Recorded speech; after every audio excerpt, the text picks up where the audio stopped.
But I'll bring it up. I'll bring it up after marketing and communications. And a friend who's dad, local attorney, criminal defense attorney.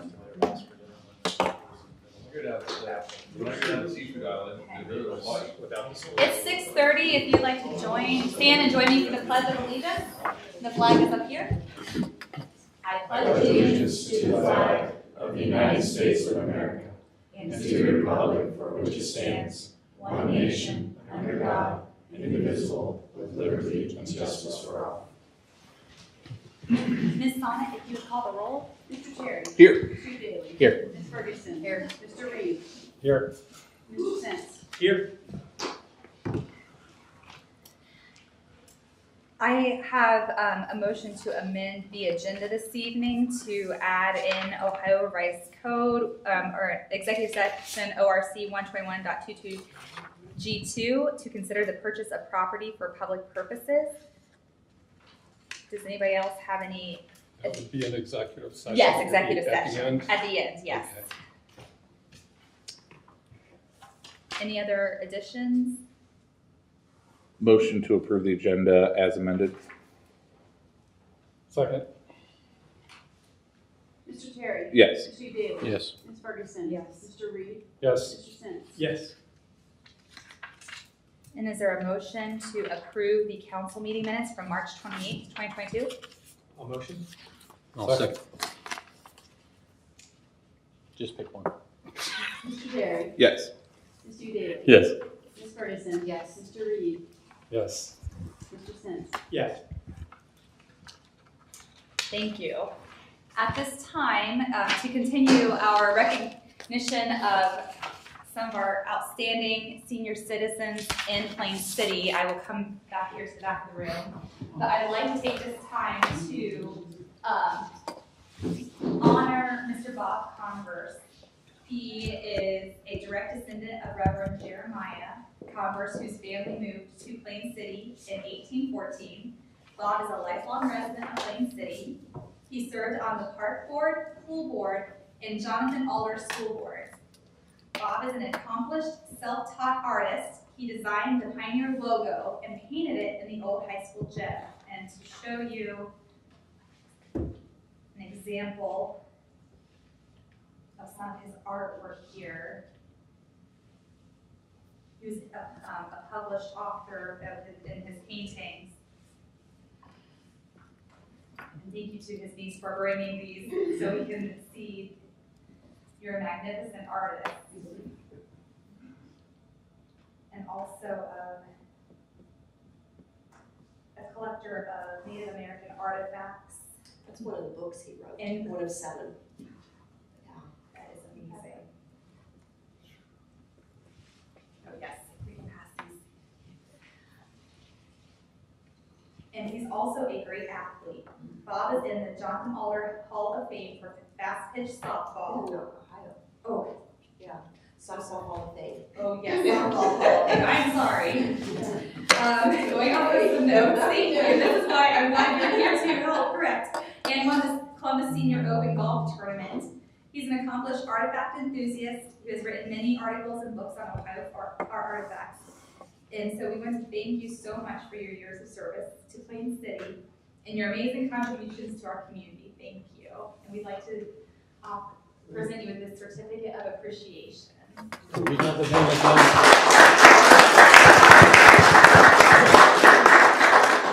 Mayor, could you mention the name again?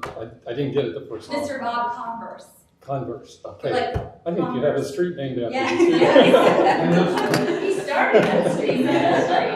Here, I'll stand There here you go. behind. Thank you. Ready? 1, 2, 3. Perfect. Thank you, guys. Thank you so much. Would you like to offer any other? Well, thank you so much for attending this evening. Thank you very much. Very much. We appreciate it. And do you have items on display for the Historical Society? They have periodically, they've had some of his pictures. Okay. He's done presentations at the Historical Society with his artifacts. Okay. Yeah. We can do some more research into that and see if they can maybe have them on display soon. Yeah, they have before, so, Okay. yeah. Thank you so much. Thank you. Thank you. We're all done.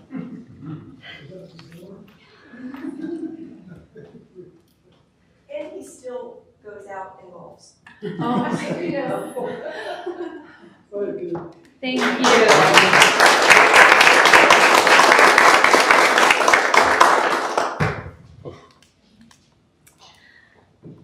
We have one visitor who has signed in for this evening, Miss Chris Long with the Plain City Public Library. Thank you. It is so good to see you tonight. I feel like it has been years actually. So thank you for your time. I think most of you know me. For those who don't, I am the director of the Plain City Public Library. And I am here to share some concerns about TIFs, which I understand came up at the last village council meeting. Property tax revenue is the primary source of funding for our library.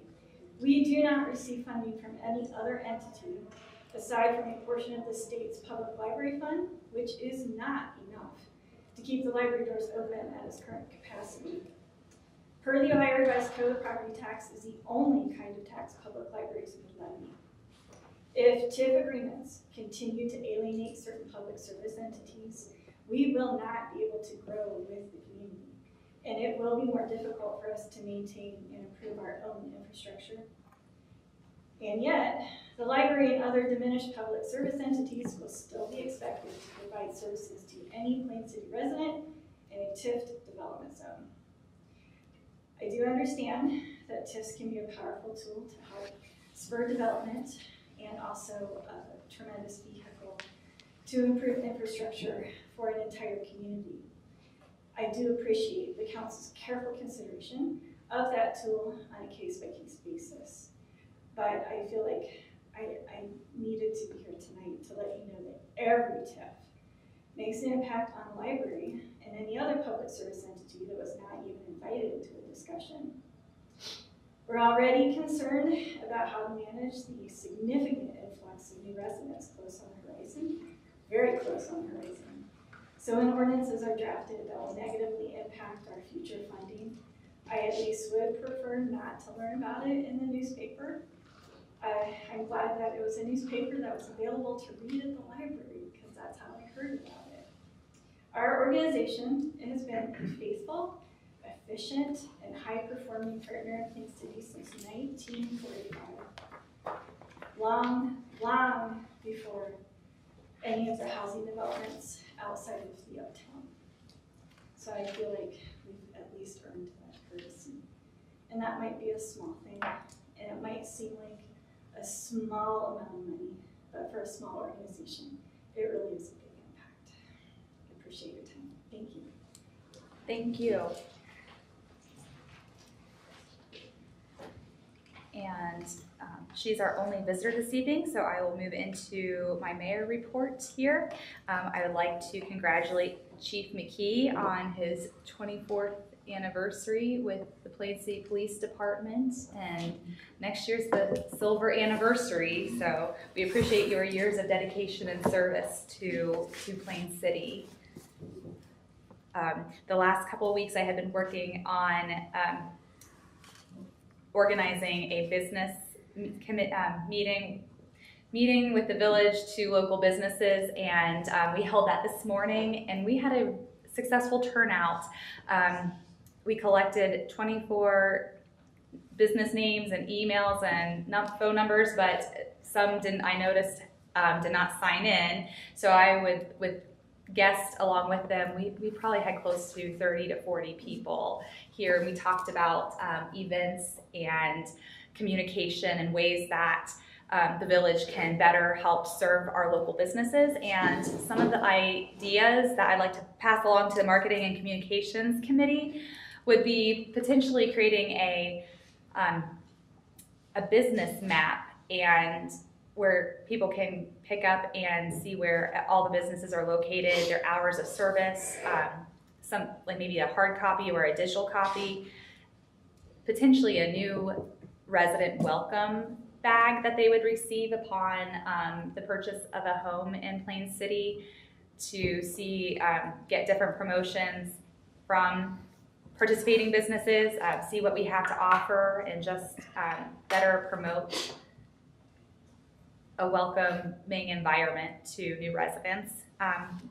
Mayor, is that gonna be a reoccurring meeting? Or is that Yes, I would quarterly? like it to be a quarterly meeting. I have been wanting to do this meeting for the last Yep. year and a half, and it actually spurred from a couple businesses asking about, are we going to do the ladies' night again before Mother's Day? And it was hard to get everybody on the same page, so I thought, why not just have an open conversation and see how we can increase our communications to businesses, hear their concerns. Some of the concerns that they raised were questions about the roundabout, and Ms. Lupton was able to answer reasoning behind some of the decisions on the roundabout and why we have the detours that we have. And also Maple Street parking. They wanted to revisit Maple Street parking, which I know some of you are not familiar with the Maple Street parking.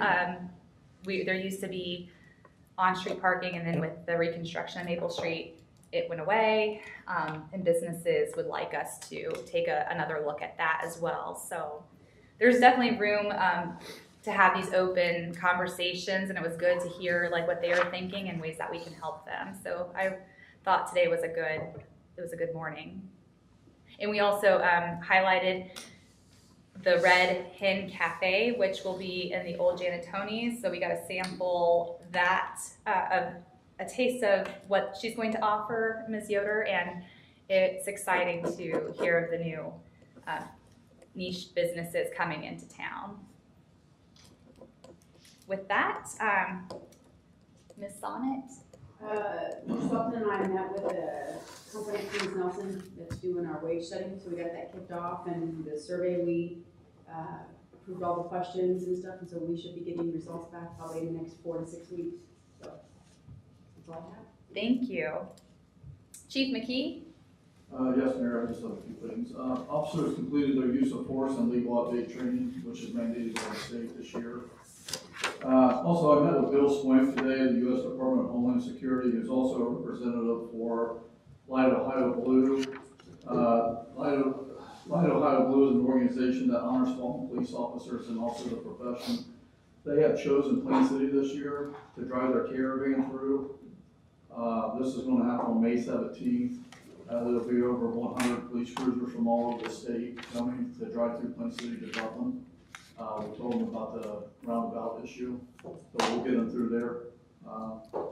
So anyhow, that'll probably be in the evening sometime, probably maybe 7:30, 8 o'clock that night. They'll be coming through here, so we're gonna let everybody know. So hopefully we can get some citizens out on the sidewalk to watch it. Do you have a route that they will be like with because of the detour? They don't put the whole route out right now. They will be coming from Marysville Okay. and then through 42 to 161 to here. So what day of the week is that? Tuesday. Is that whole week is Light Ohio Blue? Well, yeah, it's fallen police officer. Right, but we have that whole week for Light Ohio Blue, right?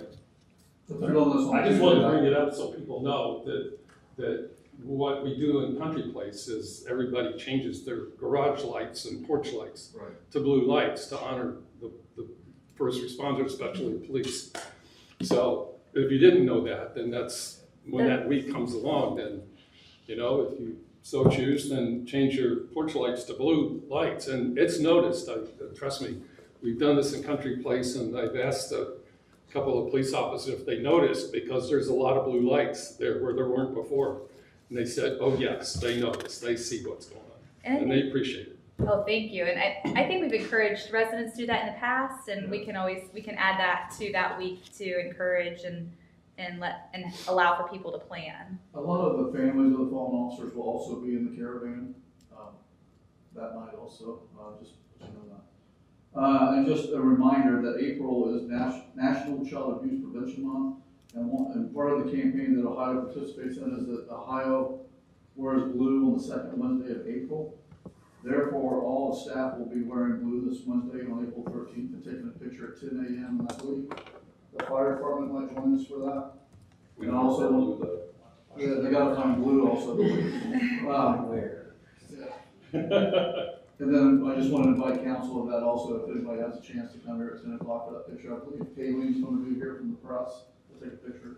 So that's all I have at this time here. Thank you, Chief. Village Administrator, Ms. Lufton. Yeah, just real quick, thank you. We're getting ready for July 4th activities. We have a new section on the website and on the front page with all the information, all the changes from this year. And we're gonna start putting that out on social media soon. The roundabout construction began last week. Expected end date is Labor Day. Thanks to Police Department, Public Works for additional coverage and the many meetings we were part of last week as changes are made and any other feedback that we get as this process moves on. Thank you, Ms. Lupton. I also want to thank you for always answering any question that residents have and businesses too. It's very refreshing to have that input, so I appreciate it. Council President, Mr. Terry? Yeah, so we had our work session on Wednesday, the 6th.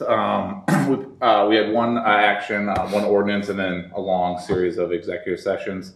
We will then have our next meeting on May 6th, is that right? May 4th, which is going to be all about zoning code rewrite. So we're reserving that entire meeting for that. So anyone that's interested in hearing about that, we're hoping to get that passed sooner than later. And outside of that, we're gonna eventually pull a special session for the administrator search. Thank you, Mr. Terry. Law Director, any updates? Thank you, Mayor. Nothing from this chair. Thank you. BZA? We will have a meeting this month on April 19th. We have one application to send. I don't know. Thank you, Mr. Udaly. Planning and zoning, we have a meeting on April 20th, and we're continuing to work on the zoning code, vetting the zoning code rewrite. So that is what we have on the agenda so far. Parks and Recreation Committee, Mr. Reed. Thank you, Mayor. We have a meeting scheduled for tomorrow night at 6:30, right here. I haven't seen the agenda yet. Maybe it's in the, do you know whether it's in the box or not?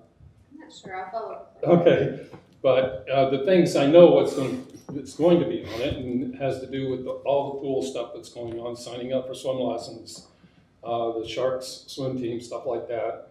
All the events that the Parks Director is in charge of, including the 4th of July and Farmers Market, and just, if it's an event in Plain City, it gets added to her list. And she does a fine job with that. Thank you very much. It's a little, the Heritage Trail, yes, that's a thing that's on the Parks and Rec agenda also. So pay attention as this thing develops. It develops slowly. It may take a couple of years to get this ironed out finally, but I tell people it's a game changer for the village. So that's on the Parks and Rec agenda to work on it and see if we can get this moving forward. It's a little early to start talking about the 4th of July and what a cool event that's going to be. Last year it was, I think, 5,000 you said, our top attendees at the 4th. It was a large number. Yeah, it was a very large number. Very large number, larger than we've ever had, and we'll see if we can keep that trend going for the 4th. And we have some really good entertainment planned for it too. So that's it, Mayor. Thank you. Thank you, Mr. Reed. One item that the business community did talk about, and I haven't had a chance to relay that, was the location of the farmer's market with the Flatiron. There's concern about with the traffic being closed off on, so talking about maybe moving it to the park. Uptown businesses appreciate the farmer's market being where it is because it does draw in added foot traffic. But I mean, as we are looking at Labor Day for the completion of the roundabout, that is something that was brought up this morning. Yeah, that's a great point. Yes. So talking about the farmer's market, Mr. Reed, that triggered my memory to bring that point up. Personnel and Finance and CIP. Nothing to report, thank you. Thank you, Ms. Ferguson. Fire Board. Yes, I will not be as eloquent as Chief Kidd was last meeting, so thanks for filling in and providing a really good update. I'll keep it short. It'll only be like 20 minutes. The FEMA grant for the CRA project, they're going to be here for 4 days, the week of June 20th through the 27th, and they'll be meeting with residents. The plan is to have the draft in by July and the final plan on August 15th, and they're going to be posting a link to the My Sidewalk app, is that right? Yeah, so where that information will be posted. Truck update, it is built and scheduled to be delivered to the sign company to get all its decals, correct? The pickup truck. The pickup truck, oh, okay, never mind. Yeah, it's just a pickup truck. Not the fire, just the pickup truck, okay. And then they're up 39 runs over the same time last year, and then we also welcomed a new full-time firefighter, Jackson King, correct? Yeah. Anything I missed that you guys want me to cover? I'm in there right here. Yeah. Thank you, Mr. Smith. And also thank you to Pleasant Valley Fire District and Plain City Police for their help assisting the VFW with the egg hunt on Saturday. It was a very well-attended event despite the snow and rain. Design Review Board. Ms. Lupton, do you have any updates on Design Review Board? I know I'm putting you on the spot. No, I don't have any updates. Okay. I'm not sure if any applications have been received yet. Okay. And Marketing and Communications. Yeah. We're actually on the agenda, and that's exciting. And we have a plan. Is it a planning meeting? It's a kind of an organizational meeting to figure out how we're going to set up the committee and run the committee, when we'll have meetings and all that stuff. And that is scheduled for May. What'd you say? 3rd, yes. May 3rd. So we will not be doing administrative search committee interviews on May 3rd. Okay. Cross that one off as Yes, a potential. May 3rd. Okay, so and that brings us to the Administrator Search Committee. The committee has narrowed it down to the top 2 applicants, and the April 21st meeting or interview evening that we had selected as a council was not going to work for candidates, so we're looking at potentially May 5th. And if you, or you, even after the May 9th council, it depends what are people's thoughts on this. So in fairness to the candidates, I don't want to put it after a meeting just because like I feel like a meeting's can run 2.5 hours and then we'd have them just sitting there waiting. I'm happy to do it before the May 9th meeting and try to do action on the May 9th. I'm comfortable with May 5th. I'm comfortable with May 10th, May 11th. As well, there's a Parks and Rec committee on the 10th, I think. So the 11th works as well. I think there's double-edged sword, right? You don't want to rush it, but we owe to the candidates like some answer in some amount of time. So. Okay, so we're looking at the 5th, 9th, 10th, or 11th to offer. Is that amenable to everybody? I'm actually okay on May 2nd too. Oh yes. We can go earlier. I won't be here on the 5th, but that's. So take the 5th out. Do you want me to just offer May 2nd and see? That's a Monday and it's You know, open. we could do the old. We could do the old. We email all of our availabilities, and Mr. Rucker's not here, so in respect to him as well, we put in out our times. Maybe send them to Miss Ferguson or Mayor Carney, and they can pick some dates. So you guys just want to send some notes this evening, if you could, Yes. or tomorrow. Perfect. And then and I can get them back to Mr. Horn. Yeah. And he will be here for the. So how much time are we going to allocate? You get an hour. Yeah. For each candidate? Mm-hmm. Okay, so maybe you should plan 2.5 hours because there's transition, or even 3, but some slack time so that we make sure we get it done, which if you do it before a meeting, you know where that puts you. Yeah, it's like 5. Yeah, or you're starting like 3 in the afternoon. I think before me is probably not the most convenient for anyone. I think a separate night is probably the most convenient, especially because we could executive session afterwards. I'll mention it. It's not my favorite, but again, I mentioned Saturday before as a fallback Sure. opportunity, but that's not my Perfect. favorite choice either. Perfect. So everyone just send some dates and we'll find some dates. I think at least if we can't find a date with everyone, at least 5, right? What range are we covering from what date to what date? That's it. Like, Well, where- So where- from May 1st through May 20th.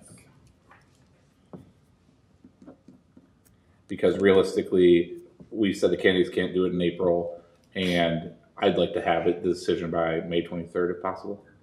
That second meeting in May, otherwise we're all the way into June now. Yeah, I'd like to get it done sooner than better. May 1st through May 20th. Okay. Moving out of reports into old business. Second reading ordinance 7/2022, an ordinance declaring the improvement to certain parcels of real property to be a public purpose and exempt from taxation, establishing a tax increment, equivalent fund, and providing for the collection and deposit of service payments into that fund, specifying the public infrastructure improvements directly benefiting the property, and authorizing make-whole compensation payments to the Jonathan Alder Local School District, Tolles Career Technical Center, and Pleasant Valley Fire District. Madam Chair, I have read the ordinance, and it also exempts the police department levy in that ordinance. So it's not listed here. I just wanted to note that the police department levy is also exempted in the ordinance as it's written.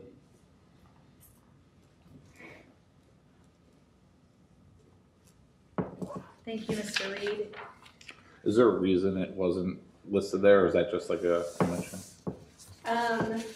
No. There's Okay. municipal levies only, yeah.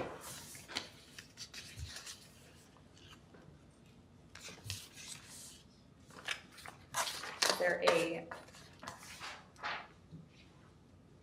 motion to approve or deny?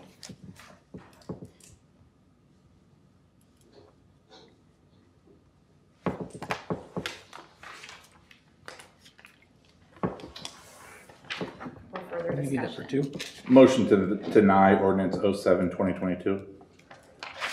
Second.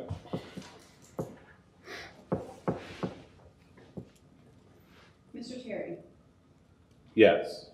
Mr. Daly, Yes. Ms. Ferguson, Yes. Mr. Reed, Yes. Mr. Sins. Yes.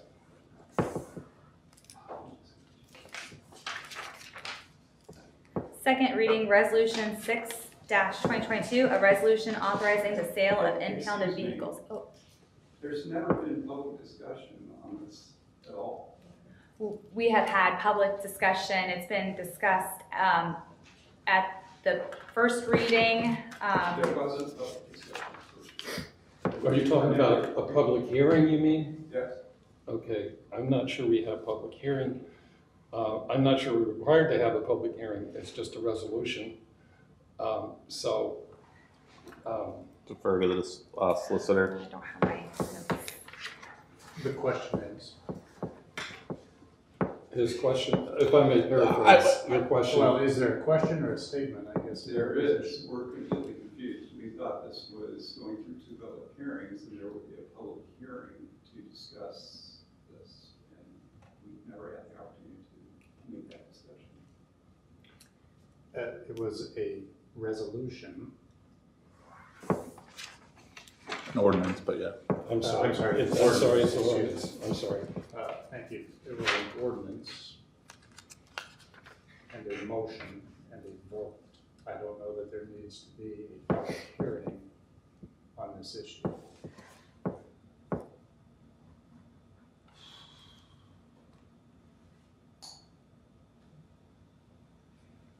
Well, we're obviously completely confused about that then, because we felt like there needed to be a response to, there were obviously some ad hoc public offerings about this topic, and we thought we were here to address those and inform you and inform those folks that spoke before.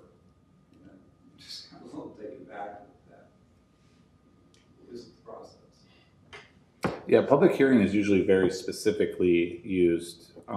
Again, I would lean on the solicitor here about when we do and do not do a public hearing. I know we do it for zoning code changes. Ms. Lepton, do you have any thoughts? No, I'm not sure. Yeah,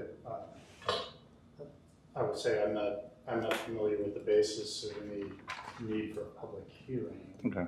on a TIF ordinance. I'm just not. So there's no basis for need. So I don't think we need to. Was there an opportunity for public comment? I think At every meeting? every meeting there was a public comment tonight. This first time. I mean, we had an individual speak publicly tonight. So like there was an opportunity. So if there was confusion, which obviously there is. Yeah, I mean, we've had a process here now for about 4 or 5 months. The law director gave us comments, we got comments from the administrator, we got comments from council. And I guess it is unusual, in my experience, if an ordinance is going to be just summarily denied, that there's no communication with the client that says, hey, you know what, it's likely that your ordinance is going to be denied. And so, we've done business here in good faith now for months. We had a conversation with the prior administrator who then just kind of left us hanging. And then it was then radio silence for a couple of months. And so it's just been a very, working as somebody who works as a professional in this field, it's just been kind of disappointing. And this result, I think I've never quite seen anything like this tonight. And that's, and I think that every accommodation, on the police levy, we really tried to sort of go over backwards to try and accommodate that. So it's just, the process was deficient in my judgment. Thank you for your comments. And I apologize for not signing up in advance. No, it's okay. No, thank you very much. And what I would say is, I do not believe the process was efficient. We sent it through our PNF committee. We had a discussion. We had multiple discussions. We had individuals from the developer come and speak with us. I think we had 2 readings. This is, for us, a very normal process. I think that it would be best to take this offline. We could have a conversation afterwards. Because I do not believe that deficient is a fair representation of the thought that the council put into it. But we could certainly take this conversation offline and have a conversation.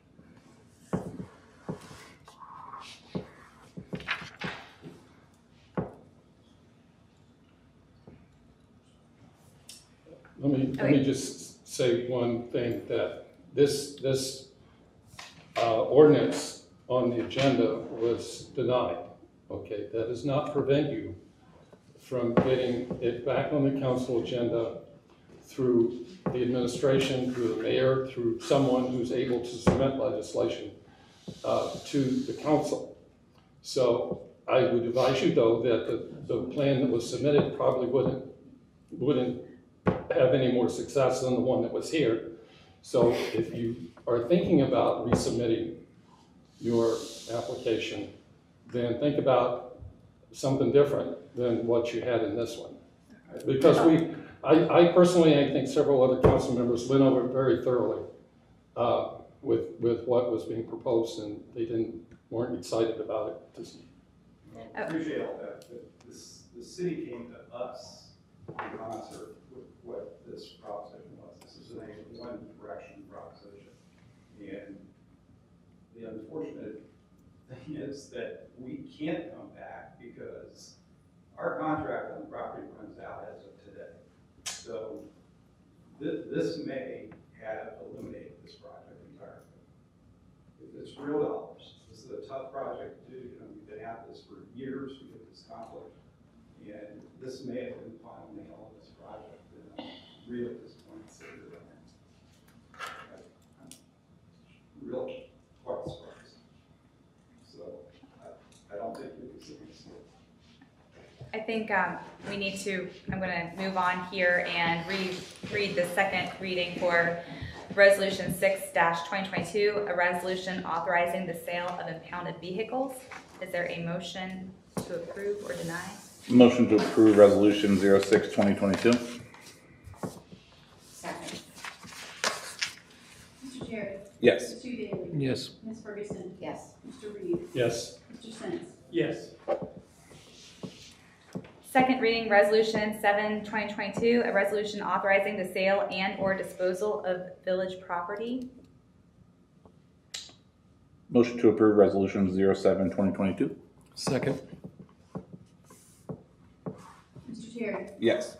Mr. Daly? Yes. Ms. Ferguson? Yes. Mr. Reed? Yes. Mr. Sins? Yes. Second reading resolution 8/2022, a resolution adopting a citizen recognition policy. Motion to approve resolution 08/2022. Second. Madam Chair, I have a comment about the policy. It looks good Yeah. to me, except for one possible thing that I have a preference for, and that is under the fire, the 4th of July Grand Marshal. Mm-hmm. There was a sentence added that it's awarded by the mayor. Just as a preference thing, I would prefer to have the mayor submit a nomination for that to council and have council affirm that. It not only ensures consensus, more or less, in that choice, but it would mean more, marginally more, if council was also involved in selecting that person for a grand marshal. So that's my suggestion, that we put that council approval on the selection of the grand marshal. So it depends what council feels on that. That's Does my anybody else personal have any feeling. other thoughts on that? I motion to approve it as it was written in the Dropbox. And it was seconded. I get it, I just don't really see, I don't want to go back through and everything right now. If we need to administratively make some updates later, we can, but for now, I'm very comfortable with my motion as it stood. I think the position that our mayor is that you guys, you are ceremonial. This is a ceremonial thing. I don't think we have to be involved with that. Yeah, that would be nice to be involved, but I don't think we do. Just like tonight, you honoring Mr. Converse didn't have to come through us. You know, I think those are the things that, how our charter was written for you to do. Agreed. Ms. Sonnet, would you call the roll? Mr. Terry? Yes. Mr. Daly? Yes. Ms. Ferguson? Yes. Mr. Reed? No. Mr. Sins? Yes. Second reading resolution 9/2022, resolution authorizing participation in the ODOT road salt contracts awarded in 2022. Motion to approve resolution 09/2022. Second. Mr. Terry? Yes. Mr. Daly? Yes. Ms. Ferguson? Yes. Mr. Reed? Yes. Mr. Sins? Yep. Yes. Yep, Cal. Moving into new business, first reading ordinance 8/2022, an ordinance to approve current replacement pages to the Plain City Codified Ordinances and declaring an emergency. Ms. Lipton, could you just give us a quick overview since we're asking for an emergency on this? It's all the ORC changes. We do not have to do it as an emergency. I did ask them for a red line version, and she said she could get that to me this week. So if we want to have a second reading, I would prefer that too. And You would it's- prefer that too? Yeah. Perfect. It's pretty Perfect. standard this time Yeah, of year. sure. Yeah. Perfect. You would prefer that Yes, too? no, Great, because I wanted a week too. That's Yeah, perfect. that's fine. Okay, so just treat this as a first reading Yeah. then. Okay. No one motions, yeah. Is there a motion approving a 30% waiver of capacity fees for Jonathan Alder School District for the property located at Darby Station, sub-area E, for future school site use and for a period of 8 years and other conditions? So moved. Second. Okay, I need to review this. I know we had a motion, we talked about this at some point, exempting that parcel of land so that the school district could use it for school, because it makes it more affordable for them. My objection was that if we start exempting people from our fees, then we have a wastewater treatment plant, which is a big elephant in our financial room. And we still have to pay for all of that stuff, and it's a big capital expense, huge. So I'm not sure why we're approving it in advance for 8 years. That also is confusing. So if somebody would like to address those things, be willing to listen. Usually things like this are more than 8 years. Usually usually things like this are discussed at executive session, as this was. I have no desire to discuss this further in the regular Well, session. it's on the floor as a motion, sir. So you asked if I had a comment, and I will Okay. say I have no comment. Okay, good. So has the school district agreed to purchase the land? This is what is contingent on their purchasing of the property. They wanted to have the period of 8 years identified, so So that they can leverage. buy it, but they fully intend to buy that land. Yes, And we think this is just Okay. our part of it. We're not at the Is there table a at those, problem with addressing this when they decide to purchase the land? because they need to know their finances up front. Well, It how helps much it for far you. in front do they need to know their finances? I mean, this is like, 8 years is pretty far in advance. But that's how long it can take to I- build a I- school, of the whole complete planning. In the meantime, the world keeps changing. Well, and that's why other we did a circumstances percentage. could come up. We did a Yes. percentage versus an actual rate, so then that way, if our fees increase, then it can show with the times. Is there any other discussion? Ms. Sonnet, would you call? Mr. Terry? Yes. Mr. Daly? Yes. Ms. Ferguson? Yes. Mr. Reed? Yes. Mr. Sins? Yes. We do not have any discussion items this evening. We will not be coming back out of from executive session with any business, correct? Okay. So we will not be coming back with a meeting. We'll just adjourn after executive session. So we thank you for attending tonight's meeting. And is there a motion to go into executive session for ORC section 121.22G3, conferences with an attorney for the public body concerning disputes involving the public body that are the subject of pending or imminent court action? No, that's, I just wanted to know. To executive session If for they decide not to section do it, 121.22. Oh, and second executive section, ORC 121.22G2, to consider the purchase of property for public purposes. So Jamie moved, I'll second. Carrie seconded. Mr. Terry? Yes. Mr. Daly? Yes. Ms. Ferguson? Yes. Mr. Reed? Yes. Mr. Sins? Yes.